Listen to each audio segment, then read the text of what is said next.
Il existe de très nombreuses planètes dans la galaxie Star Wars, et certaines ont souvent un passé assez riche et mystérieux pour qu'on s'y intéresse d'assez près. Et c'est ce que nous allons faire aujourd'hui avec la planète Tatooine.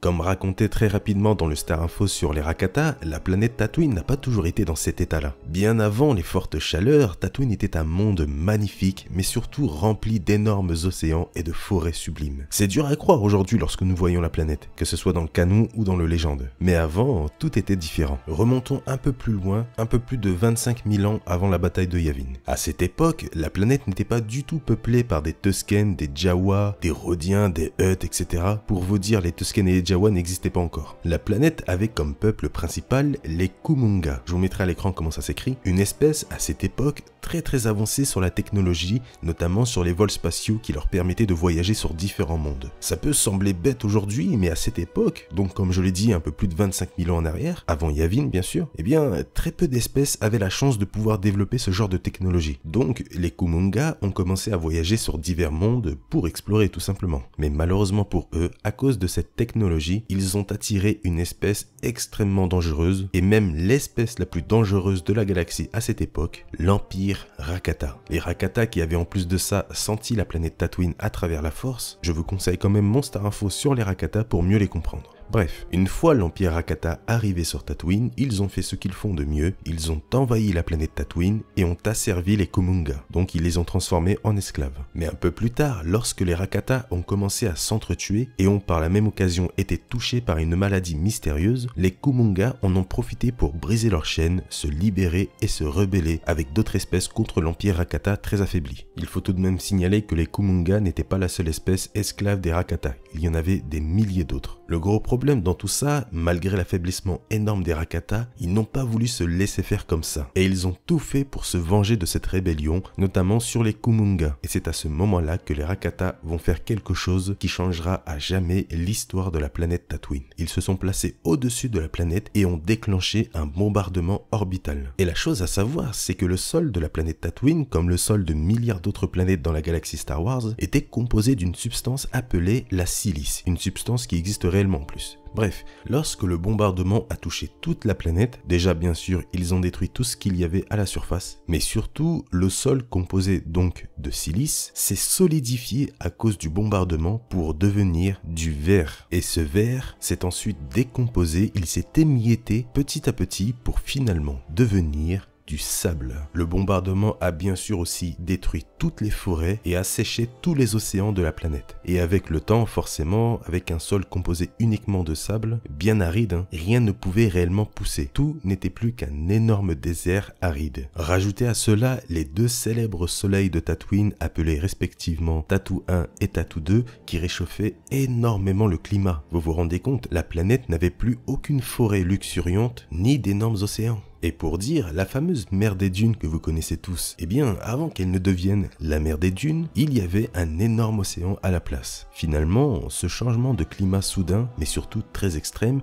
a poussé les Kumonga à complètement changer leur mode de vie. Et au fur et à mesure du temps, et à cause du climat extrême, l'espèce des Kumonga a fini par évoluer et à se diviser en deux espèces différentes, les Gorfa et les Jawa. Les Jawa, pas besoin de réellement parler, vous les connaissez, donc parlons des Gorfa, l'autre espèce descendante des Kumonga. Les Gorfa étaient devenus une sorte de société entièrement nomade qui parcourait la planète à travers le sable et la chaleur tout en essayant de survivre avec le peu d'eau récoltée. Mais quelque chose va à nouveau perturber Tatooine. La planète Tatooine est découverte par ce qui est devenu la République Galactique. Ces derniers bien sûr envoient les premiers colons, les premiers pionniers sur la planète, ce qui va perturber les habitudes des Gorfa, mais surtout leur culture. Et à cause de tout ça, eh bien les Gorfa en avaient un peu marre et ont commencé à abandonner leurs coutumes de base pour pouvoir survivre face aux nouveaux envahisseurs, notamment en leur volant divers matériels pour se fabriquer divers vêtements et armes. Tout ça pour survivre face à eux. En abandonnant leur culture, les Gorfas sont finalement devenus les très célèbres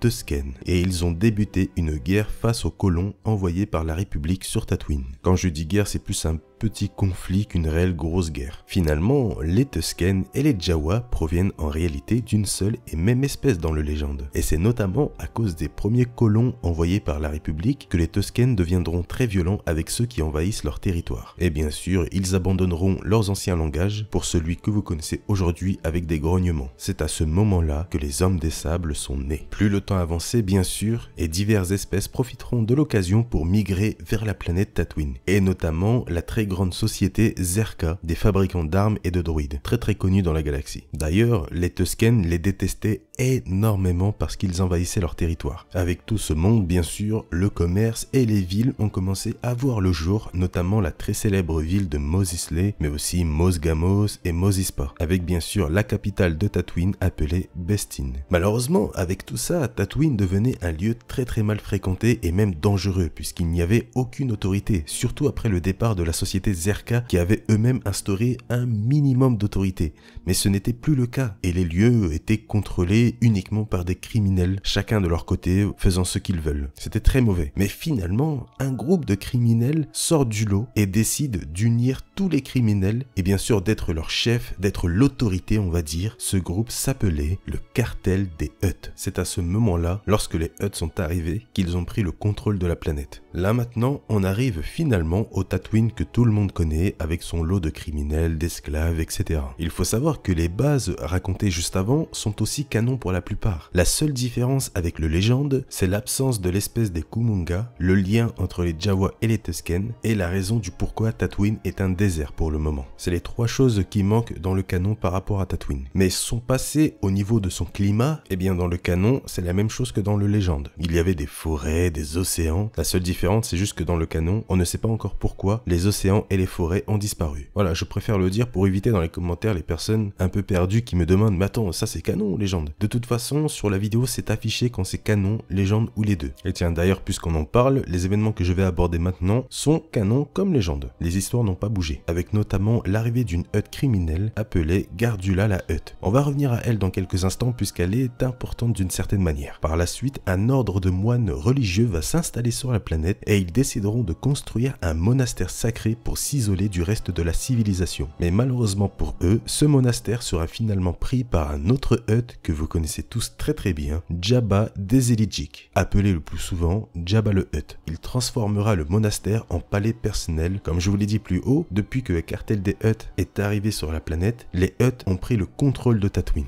D'où l'influence incroyable par exemple de Jabba. Allons maintenant 39 ans avant la bataille de Yavin. La Hutt Gardula, celle que j'ai parlé juste avant, décide d'acheter un lot d'esclaves et les fait venir sur Tatooine. Parmi ce groupe d'esclaves se trouve une femme accompagnée de son très jeune enfant âgé de seulement 3 ans, Shmi Skywalker et Anakin Skywalker. Mais quelques mois plus tard, Gardula la Hutt mettra en jeu lors d'un pari Shmi et Anakin Skywalker. Malheureusement pour elle, elle perdra ce pari. Le gagnant était un marchand d'esclaves toïdarien appelé Watu. Il emmènera par la suite ses deux nouveaux esclaves Shmi et Anakin Skywalker à Mos Espa. Et quelques années plus tard, la suite de l'histoire, vous la connaissez. Voilà l'histoire de la planète Tatooine et des événements importants qu'il y a eu. Ce Star Info touche désormais à sa fin. J'espère vraiment que vous l'avez apprécié. Moi, j'ai adoré le faire. Si c'est le cas pour vous, n'hésitez pas à mettre le petit pouce bleu, les amis. Ça m'aide énormément et en plus, c'est gratuit. Donc, je compte sur vous. Mais surtout, le plus important, déjà, j'espère que vous avez découvert des choses